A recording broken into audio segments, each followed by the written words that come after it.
Hola, ¿qué tal? Yo soy Mijir Rodrigo Madrigal Ochoa y les voy a presentar un trabajo que tiene que ver con el sureste de la costa sierra de Michoacán.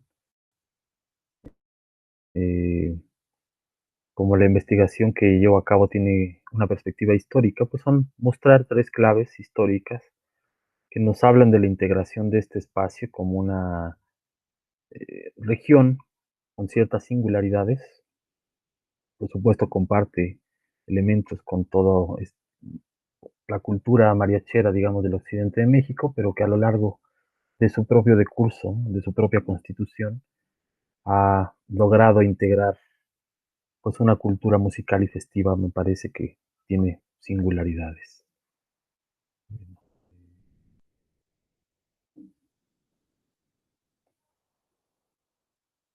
Bueno, antes de comenzar directamente con el tema, quisiera mencionar que en los últimos 20 años ha habido un progreso considerable en el estudio de este tipo de fenómenos. Se han realizado muchas publicaciones, muchas más de las que había antes, por supuesto. Se ha continuado con la grabación también, y me parece que esto ha permitido ya juntar nueva evidencia. Ahora, este tipo de avances también ha incidido en la forma y los criterios a partir de los cuales se regionaliza, en este caso, el estado de Michoacán, y normalmente se ha recurrido a algunas bases organológicas, a la lírica, los elementos de las danzas o a los aspectos del baile, también algunas investigaciones de corte histórico y algunos datos musicológicos, pues han llevado a una reconfiguración, digamos, que ha mostrado que existe un escenario muy plural, con diversas subregiones particulares. Por supuesto que la existencia, o si nosotros damos por sentado que existen estas subregiones, tendríamos que explicar cómo es que llegaron a ser lo que son, es decir, ya no solamente reconocer el que tengan ciertas particularidades de la música de cuerdas, sino también ciertas singularidades que nos permitan hablar con propiedad de que se trata de región. Ahora, lo que yo os voy a mostrar es, pues, un ejercicio del estudio de las dinámicas demográficas, también de la conformación de devociones religiosas y un estudio desde la historia social de la música para ir refinando justamente esos criterios de regionalización. Bueno, habrá que considerar que aunque se habla de fenómenos culturales, la incidencia política siempre es importante. Bueno, aunque las poblaciones del Carrizal existen desde finales del siglo XVIII, no fue sino en la segunda mitad del XIX que comienzan a consolidarse, digamos, ya como puntos a partir de los cuales se va a articular pues toda la formas de vida de diferentes poblaciones, rancherías y haciendas cercanas. En 1859, la pequeña capilla del Carrizal se convierte en vicaría de la entonces congregación, incluyendo a Tumbiscatío, es decir, que de entrada la gente para hacer un trámite ante las autoridades eclesiásticas tenía que ir al Carrizal. En los últimos 20 años del siglo XIX y principios del XX, también el Carrizal también tiene un desarrollo político importante. Su categoría política pasa a pueblo en 1887, se convierte en municipio en 1894 y para 1906 es cabeza del nuevo distrito de Salazar que se había establecido a raíz de un conflicto que se tuvo con el estado de Guerrero sobre los límites, que justamente la parte baja de la zona de lo que es el sureste de la costa sierra estaba en disputa. Bueno, entre 1873 y 1913, de acuerdo a la información disponible en el Archivo Parroquial y Civil, el 48% de la población residente no había nacido en el Carrizal, de acuerdo a lo que declaraban al momento de casarse. También es muy característico que existe un perfil del migrante. Miren, este es el patrón de desplazamiento de población hacia el Carrizal.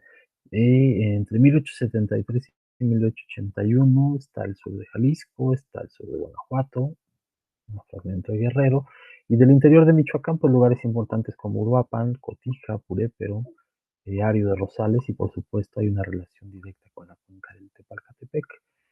Este sería el nivel de incidencia, porque no todas las poblaciones tienen el mismo nivel de expulsión de migrantes. Eh, en la última década del 19, este viene siendo el patrón. También se puede notar que se mantiene Guerrero presente del sur de Guanajuato. Prácticamente las zonas al interior de Michoacán no cambian, aunque bueno, se agrega por acá, por la zona de Coguayana. Este es el nivel de incidencia de la última década del 19. Vemos que Cotija, Pulépero y el estado de Guerrero y los ranchos de la costa, haciendo de la costa también, empiezan a ser más importantes. Y esto viene siendo la primera década del 20. Bueno, prácticamente nada se sale ahí del mapa.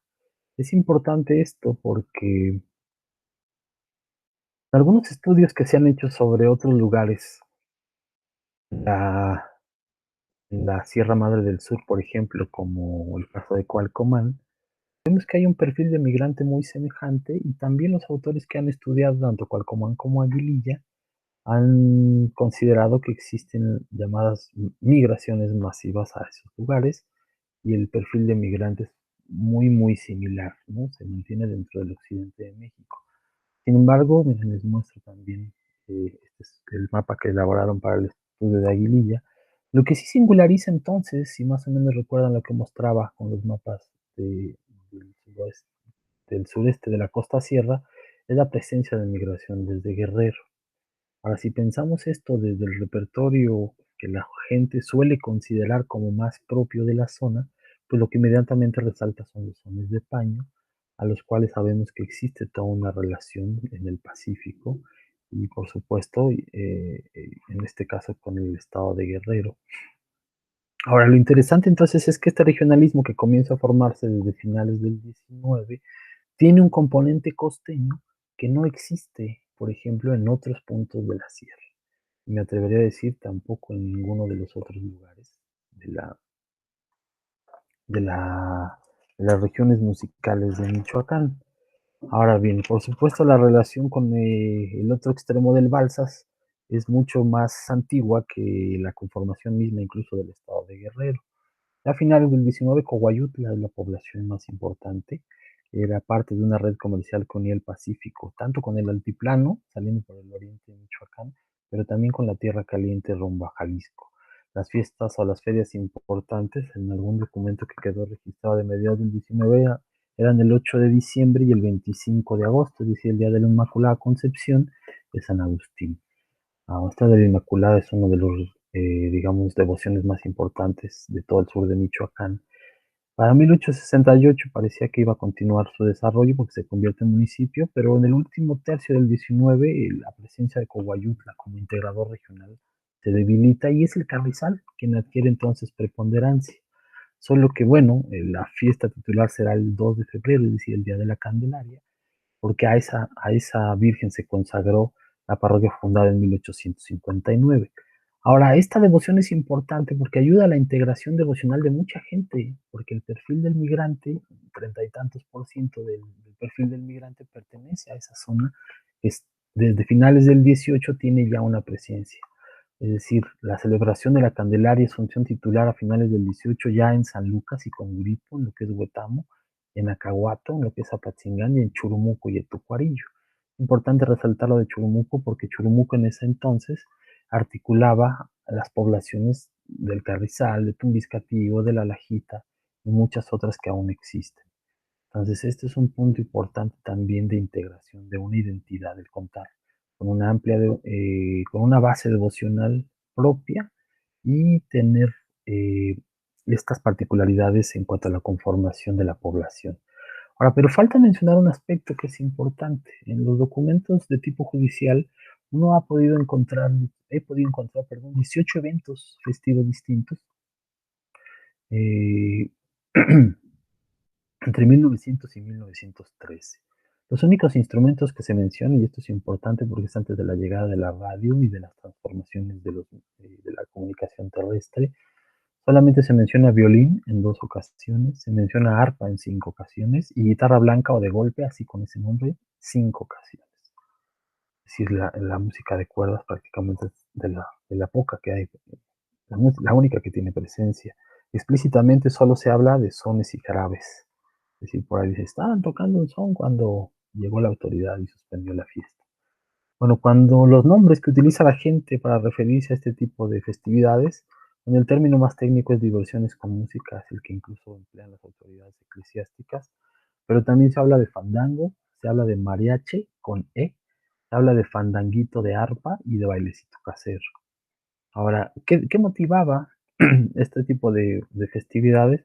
Pues hay alusiones a toros de petate que marcaban una convivencia de una carrera de caballos. Se menciona un velorio de Angelito, aunque no se le describe. También las celebraciones de los santos. El que encontré por ahí se celebra Santa Ana.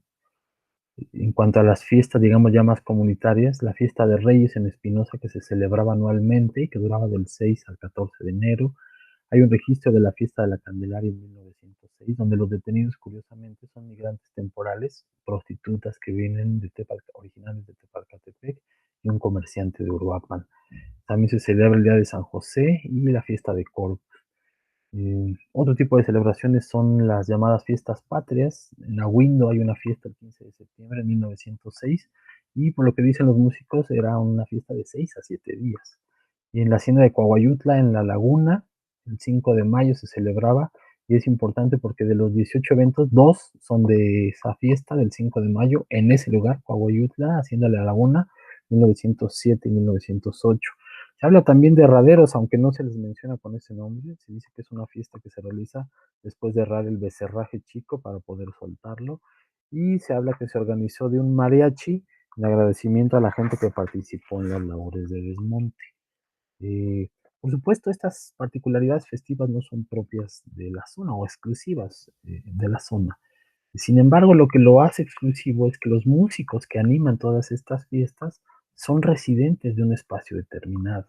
Este espacio es la parte de Tumbiscatí que colinda con lo que hoy es Arteaga, es decir, en la parte más al norte de esta zona del sureste de la Costa Sierra, y hay por ahí algunos otros espacios, ya lo verán. Bueno, se mencionan estos de los músicos que declararon sus lugares de origen.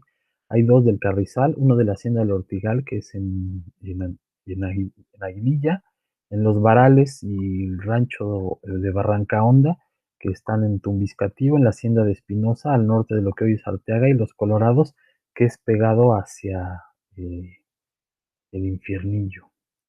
Ahí estaría más o menos de los espacios que abarcan los músicos nacidos entre 1866 y 1890. Estos son los lugares de residencia, se declararon 12 lugares de residencia. El músico con mayor que he encontrado es Atiliano Reyes, tocador de guitarra blanca, es en 1859 su fecha de nacimiento. También aparecen ahí nombres importantes como Julio Escobar, por ejemplo, José Refugio Landa, Epifanio Abarca, que son tíos de José García Abarca, que falleció desafortunadamente el año pasado. Está el nombre de Gabriel Capí, también nacido en Barracaón, es decir, en la sección de Tumbiscatío, Zenón Abarca, Benigno Mata, por ejemplo, que todavía en algunos trabajos que ha hecho Ángeles Rubio se menciona su nombre, lo mismo que Wenceslao Zavala. Ellos eran los que nacidos entre 1859. En este más o menos son el mapeo de los lugares de residencia y es lo que les digo, hay una concentración en este punto donde colinda Tumbiscateo con Arteaga, en la parte más al norte de la zona. Eh, es importante ya nada más para cerrar esto, porque de estos músicos que menciono, algunos de ellos, por ejemplo, se generó la familia Capí, Landa y Abarca, que han sido determinantes en todo el siglo XX para el desarrollo de una estilística. Ahora, ¿por qué digo esto de la estilística? Porque eh, antes de la llegada de la reproducción del sonido, los músicos tenían una función de darle continuidad a la vida festiva, no era solamente el fenómeno musical. Entonces había como ese compromiso de que alguien aprendiera. Prácticamente en muchas poblaciones, por pequeñas que fueran, existía al menos un músico o alguien que tuviera una idea. Cuando no había, pues los músicos de la zona, que debieron de ser bastantes, también podían ejecutar los instrumentos. Pero bueno, músicos como ellos generan tradiciones familiares que se siguen durante generaciones. Ahora, ¿qué es lo que ocurre? El público, sus coetáneos, los escuchan tocar y los que son mejores músicos, claro, comienzan a tener mayor reconocimiento que los demás. Es decir, que en este intercambio entre los músicos y su público se va definiendo un modelo que estabiliza ciertos rasgos musicales eh, que, digamos, establecen la norma de lo esperado. Y es justamente lo que también me parece que es determinante estudiar para conocer estas integraciones regionales. Bueno, me pasa un poco de tiempo, así que aquí termino. Les agradezco mucho a organizadores y a los presentes por el tiempo destinado, digamos, a escuchar esta presentación. Muchas gracias.